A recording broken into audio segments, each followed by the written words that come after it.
Today we are talking about spirituality. I've actually renamed the channel before I get into it. So you may have noticed this channel used to be called Intentional Adulting and now it's called Soul and Scriptures. That's because I really want to start talking more about my spiritual journey, my journey being connected to the Most High, to Jesus.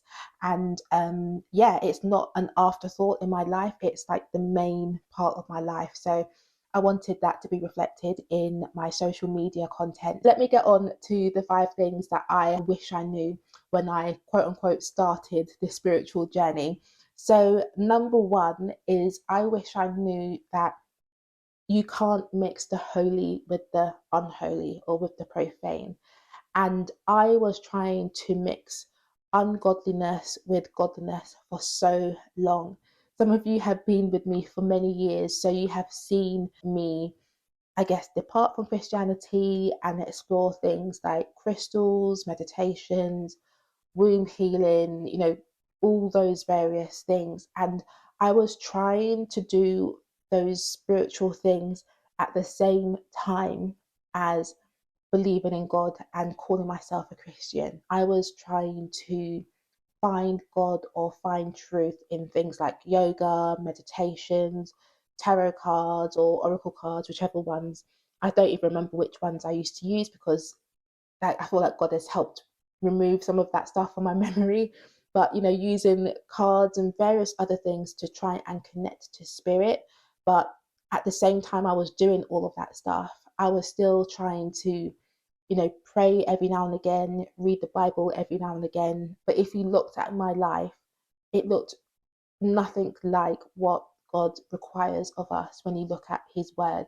So what I learned over the course of about 2.5 years or 3 years is that even though we try our best to, you cannot mix the holy with the profane.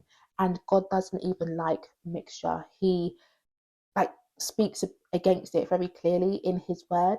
He wants us to either be hot or cold, in or out.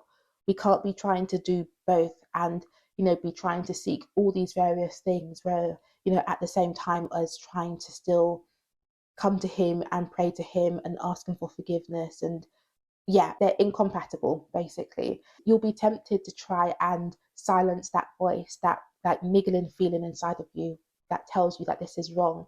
But you will reach a crossroads where you have to make a decision. Am I a Christian? Am I not?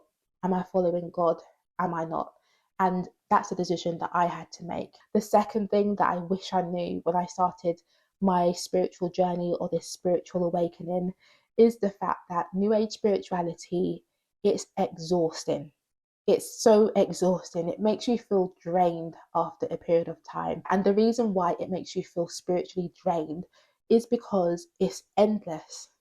It's like a never ending search for truth. And the more you find and the more you explore, the more you realize that there is to find and explore.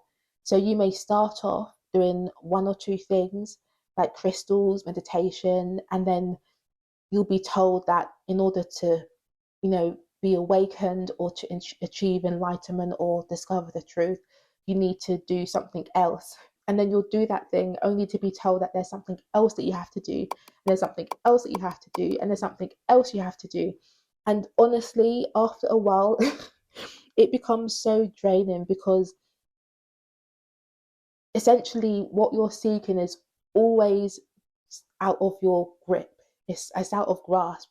You feel like you're just about to find what you're seeking for, and then someone yanks it from your hands and tells you, oh, you've got to take this further step before you can achieve it or discover it or experience peace.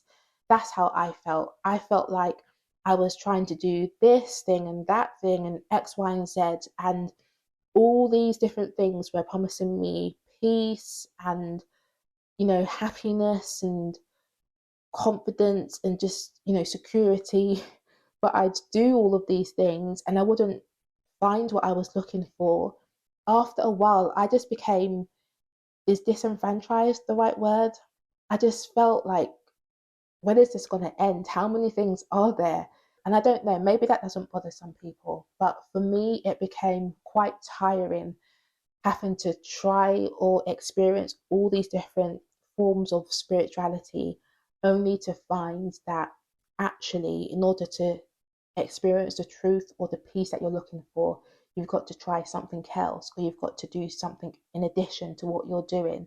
And I just started thinking, like, when I was a Christian, or when I was solely following God, I never had this feeling of having to do this and that and this and that to get to God. It was much more simple. Christianity definitely is much more simple than what we call New Age spirituality. And that was one of the things that I wish I knew, the fact that it will burn you out emotionally and spiritually because it's never ending.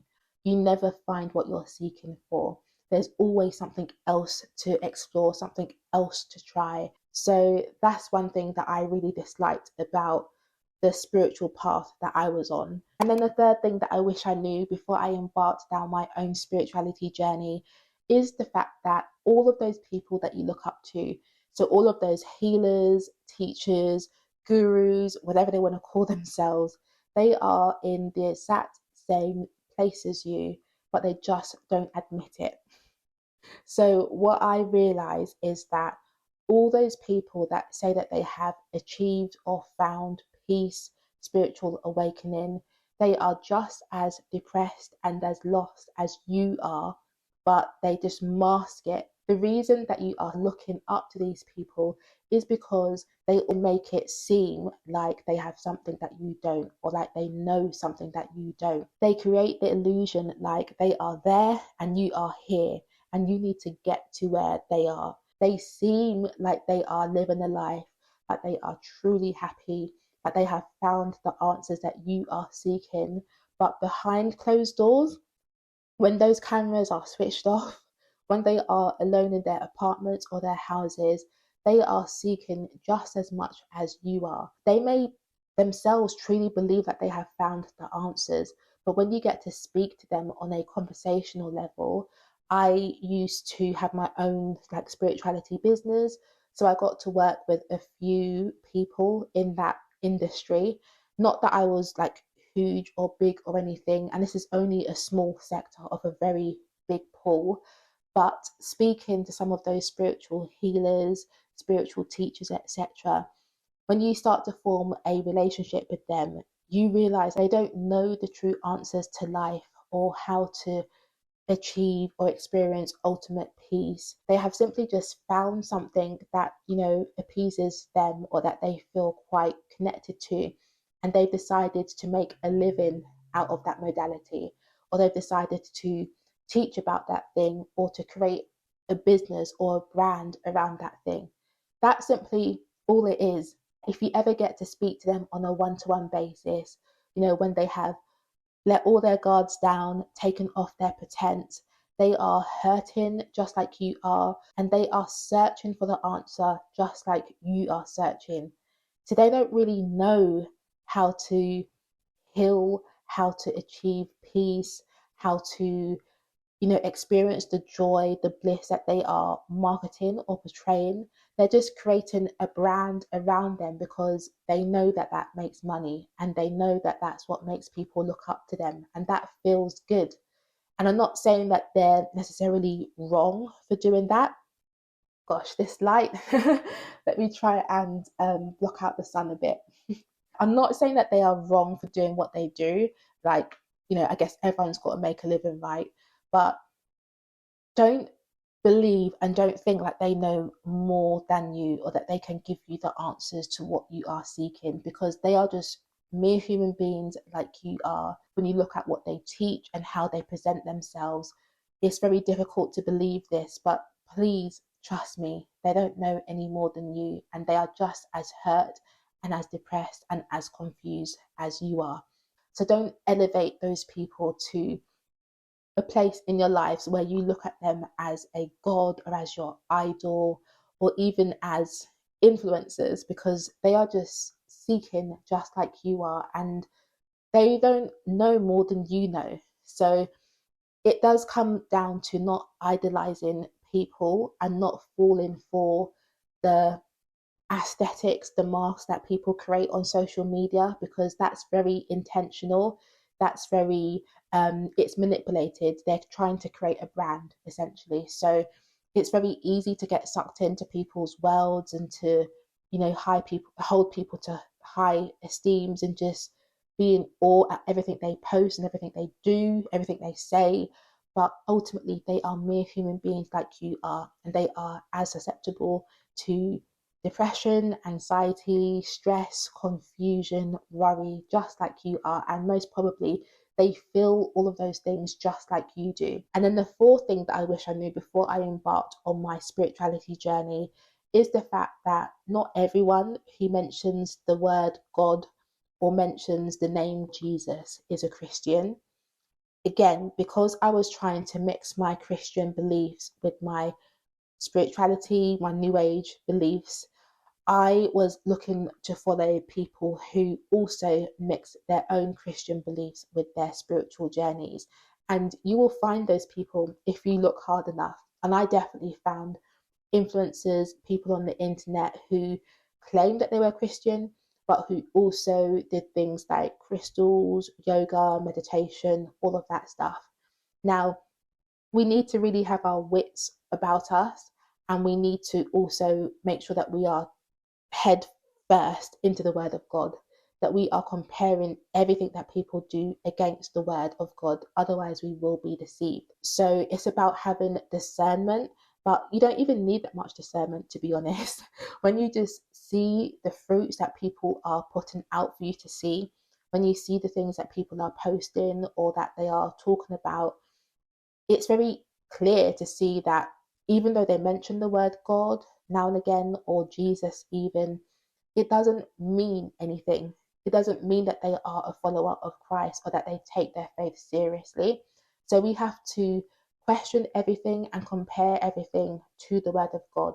If we meet people online, if we come across people online who say that they are Christians or who are claiming that they believe in God, but they are doing things like using singing bowls or sound bowls, or they're, using incense, crystals, doing all these chakra healings or whatever they're doing, stay away from them. We need to separate ourselves. We are supposed to be a holy nation, a holy people, separate from people who do stuff like that. So we shouldn't even be wanting to mix with these people. We shouldn't be wanting to follow them, to try and get in their DMs or be looking up to them in any way. And I wish that I realized that. I wish that I was really honest with myself and just, yeah, told myself that, look, Rachel, this person is not a Christian. Don't follow them just because they're mentioning the word God or Jesus, or they're quoting a few Bible verses in their Instagram bio or in a post every now and again. It doesn't mean anything if everything else they do is heavily seeped in New Age spirituality. So it's a great way to ensure that you don't get trapped by the devil, that you don't get deceived by his tricks. Stay away from anyone who says that they are a Christian or who mentions the word God, yet you see them doing all of these New Age spirituality things. And when you look at their lifestyle, it looks nothing like how a Christian should be living according to the word of God. And then the fifth thing that I wish I knew before I embarked down my rabbit hole of New Age spirituality is the fact that Jesus is the truth and he is the spirit. The Bible even says that we should worship God in spirit and in truth. A lot of us who are on this spiritual journey, who are on this spiritual path, we are seeking to connect to spirit. We want to feel more connected to God's spirit, to our spirit. We want to feel more in tune with what's going on beyond the physical. But the answer is right in front of us. But so many of us miss it and just veer right past it. So we really need to slow down and, I guess, realize and appreciate the things that are right in front of us. If we just look at the word says that we should worship God in spirit and in truth, and that the Father is spirit. So if we are looking for a spiritual connection or a spiritual experience or a spiritual awakening, All we need to do is just go to the throne of the Father and just bask in his presence. Be there. We don't need to try and overcomplicate this thing and make it more complex than it needs to be. It can literally be as simple as that, by going to the throne of grace and asking God to reveal himself to us. I wish I knew that before embarking down my New Age spirituality path, because that would have saved me a few years, about 3 years of seeking and searching. That would have saved me so much time, so much money that I invested in these New Age books, in crystals, and people's courses and programs. Goodness, yeah, I wish I knew. But for some reason, I just veered right past my Bible and I was searching for God in all these other places. So I'm sharing this with you and all the other things I've shared with you today in the hopes that it would save you time on this spiritual journey. You don't need to be searching in all these various places for God. God is right there in front of you, especially if you are a person who has experienced God before. You know what it's like to feel God's presence, to feel his spirit. So you don't need to try and complicate this thing by starting to search for him in 601 other places. You need to return to him, like return to the Father. Honestly, I don't know how else I can say this, but please don't feel like you need to go searching for him in 6 million different places. He is just right there in front of you. And yes, it does take a bit of perseverance. It says that those who diligently seek him find him. So it may require a bit more than just praying once or praying twice or reading the Bible once to hear from him. You may need to seek him on a daily basis before you start feeling like you are having a regular connection with him. But they say that good things come to those who wait, and the good things in life never come easy, right? So diligently seek him. Forgo all of these things that you have been putting before him, all of these preachers, even teachers, gurus that you've been listening to, and just decide to listen solely to his voice. Get to the stage where you're even throwing out all of your New Age books, and the only book that you have left is the Bible itself. Start reading it. Start truly believing that he is the only way. He is the way, the truth, and the life. Start truly, truly believing that Jesus is the only way to the Father, and he will start showing you great and mighty things. So I'm going to leave it there because I don't want to overcomplicate this video. But yeah, I just felt like it was put on my spirit today to share these things with you. So I do hope that they spoke to you and that you got something out of it. I would love to hear what point stood out to you the most. To leave a comment in the description box. Also, in the description box, leave a comment in the comment box. And also like this video if you enjoyed it, and if you would like more videos like this. I definitely do intend to make more spirituality, faith-based videos like this, so you can definitely expect them on this channel. So subscribe if you haven't already. Come and follow me on Instagram too. I have made a new Instagram account, so I'll be posting on there regularly. And also, if you are into things like homemaking, biblical wifehood, biblical femininity, then you can follow me on my second channel as well. I will leave the link to that in the description box and also on the screen. Thank you so much for joining me for this video. Truly appreciate your presence. I will see you in the next one. Take care.